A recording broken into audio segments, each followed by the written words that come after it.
बिस्मिल्लाहिर्रहमानिर्रहीम। अस्सलाम वालेकुम। आप गूगल पे जाएंगे और वहाँ पे government.uk की वेबसाइट को ओपन करेंगे। यहाँ पे नया वीज़ा एक है जिसका नाम है रिलीजियस वर्कर वीज़ा।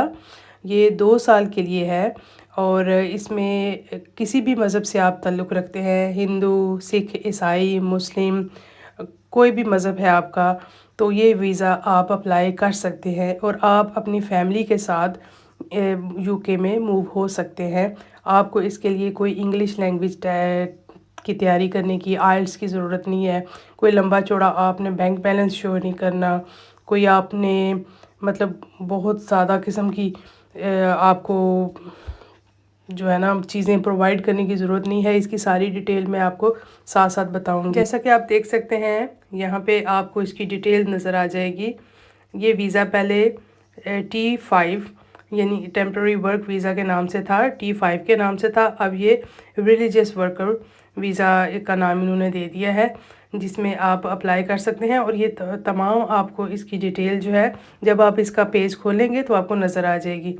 इसमें आपको ज़रूरत होगी स्पॉन्सरशिप लेटर की और आपने लाजमी सर्टिफिकेट ऑफ स्पॉन्सरशिप जो है वो आपने प्रोवाइड करना है।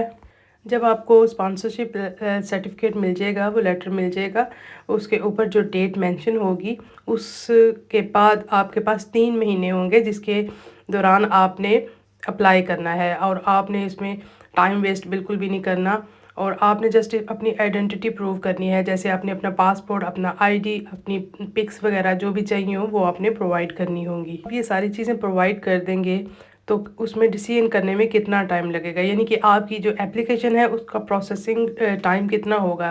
तो अगर आप आउटसाइड ऑफ द यूके कर रहे हैं तो 3 वीक लगेंगे और अगर आप इनसाइड यूके यानी कि यूके के अंदर रह के अप्लाई करते हैं तो आपको 8 हफ्ते लगेंगे। जब आपको वीज़ा मिल जाएगा तो उसके बाद फिर आपको नेक्स्ट जो प्रोसेस है वो स्टार्ट होगा। आपको एक अपॉइंटमेंट बुक करना पड़ेगी। अपॉइंटमेंट में जाके आप अपने तमाम डॉक्यूमेंट्स वगैरह जमा करवाएंगे और फिर आप जो फ़ी वगैरह जमा करवानी है उसकी डिटेल्स भी आपको बता दी जाएगी। आप दुनिया के किसी भी कंट्री से बिलोंग करते हैं, आप इंडिया से हैं, बांग्लादेश से हैं, पाकिस्तान से हैं, किसी भी कंट्री से आपका ताल्लुक़ है तो आपको ये इतना ही टाइम लगेगा। इसके बाद फिर आपको ये बताया जाएगा कि आप जितनी जल्दी आप सारी चीज़ें प्रोवाइड करेंगे उसके बाद फिर आपको उसकी कॉस्ट वगैरह बताई जाएगी कि कितने पैसे आपने जमा करवाने हैं। अब आ जाती है जी बात हाउ मच इट कॉस्ट्स। इसके बाद अब देखते हैं जी आपने फ़ीस कितनी पे करनी है। आपने एप्लीकेशन की फ़ीस पे करनी है और हेल्थ सरचार्ज आपने 624 पर ईयर जमा करवाना है। और अगर आप 2 साल का कर रहे हैं तो ये 1248 हो जाएगा। इसके बाद है G prove you have enough personal savings. आपने पर्सनल सेविंग्स उनको कुछ शो करनी है और उसकी रिक्वायरमेंट्स एलिजिबिलिटी की वो आप इस पे जब क्लिक करेंगे तो आपको नज़र आ जाएगी। एप्लीकेशन फ़ीस जो है इसमें 298 पाउंड है। अगर हम एलिजिबिलिटी की बात करते हैं तो ये लिखा है साफ साफ कि have a certificate of sponsorship reference number चाहिए आपको फ्रॉम योर यूके स्पॉन्सर। उसके बाद आपको एनफ मनी चाहिए, 1270 पाउंड पर पर्सन आपके बैंक अकाउंट में ये मौजूद होना चाहिए और आपकी एज जो है वो 18 साल से अबव होनी चाहिए जब आप इसके लिए अप्लाई करें, तभी आप इसके लिए एलिजिबल हो सकते हैं। और इसके बाद आपको मिनिमम वेजेस जो भी जहाँ पे चल रही होगी वो तो आपका एम्प्लॉयर आपको देगा ही देगा। और आप कितना यहाँ पे स्टे कर सकते हैं, आप 24 मंथ यानी कि आप 2 साल तक यहाँ पे स्टे कर सकते हैं। और उसके अलावा आप अपने पार्टनर और अपने बच्चों को भी साथ ला सकते हैं अगर वो एलिजिबिलिटी पे क्राइटेरिया पे पूरा उतरते हैं। लेकिन यहाँ पे आप जो यूके के पब्लिक फंड्स हैं उसके लिए आप एलिजिबल नहीं होंगे, वो आप अप्लाई नहीं कर सकते, उसके लिए आप उनसे रिक्वेस्ट नहीं कर सकते। ठीक है, ये रजिस्टर्ड लाइसेंस स्पॉन्सर्स हैं, कुछ उनकी डिटेल्स है। डॉक्यूमेंट्स आपने क्या प्रोवाइड करने हैं, आपने सर्टिफिकेट ऑफ स्पॉन्सर लेटर जो देना है, उसके बाद आपने पासपोर्ट देना है, एविडेंस ऑफ पर्सनल सेविंग का देना है, बैंक का जो डिटेल होगी वो, बच्चों की डिटेल्स देनी है और टीबी टेस्ट देना है एक। और इसके अलावा आपके जो डॉक्यूमेंट्स हैं वो इंग्लिश में उनको ट्रांसलेट करवा के देना है जस्ट। और ये अब आपकी यहाँ से इस तरह से जब आप खुद से अप्लाई करेंगे तो आपकी ये एप्लीकेशन इस तरह से स्टार्ट हो जाएगी। 1 बाय 1 आप इसमें अपना डाटा पुट करते जाएं।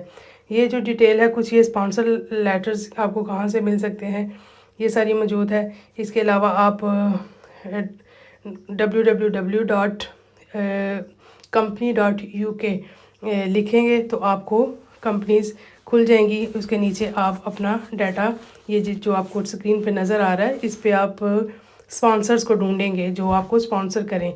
ये कंपनीज़ यहाँ पे बहुत सारी खुल चुकी हैं। आप किसी भी कंपनी में जाएं, ये देखें, ये सारी डिटेल है।